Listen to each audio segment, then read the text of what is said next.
Thank you thank you thank you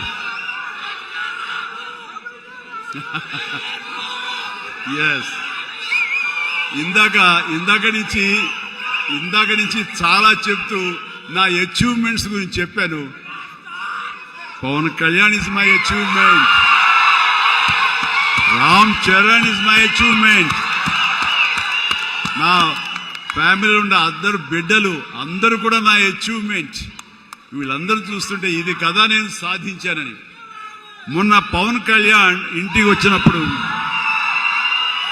ఒక మాట అన్నాడు, అన్నయ్య నీకు ఒక మాట అనేవాడి గుర్తుందా అని. ఏమన్నానరా,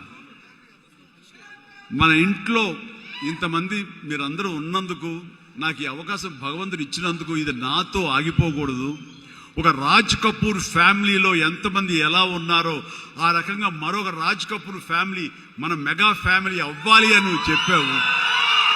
ఈ రోజున చూస్తుంటే తలుచుకుంటే నీ మాట ప్రభావం, నీ మాట మంత్రంగా ఈరోజు పనిచేసి మన ఫ్యామిలీలో ఇంతమంది 9 ఉన్నాము, 10 మంది దాకా ఉన్నావు అంటే కనుక నీ మాట పవర్. ఎందుకంటే నువ్వు చాలా నిష్కల్మషంగా అంటావు, అనేదో కన్విక్షన్తో అంటావు, అందులో ఎలాంటి పొల్యూషన్ ఉండదు కాబట్టి దానికి బలం ఎక్కువ అన్నయ్య. మంచి మనసుతో అంటావు, పాజిటివ్తో అంటావు అని కళ్యాణ్ బాబు అంటే అవును కదా అనుకున్నా.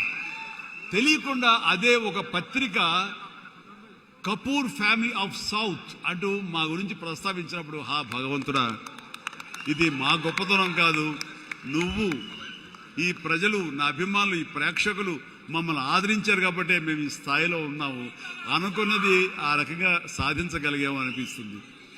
అండ్ గతంలో ఎప్పుడు నేను ఏ సభలోనూ ఇంత మనసిప్పి మాట్లాడుకోలేదు. అది మీతోటి మనసిప్పి మాట్లాడుకునేంత ఆప్తుల మధ్య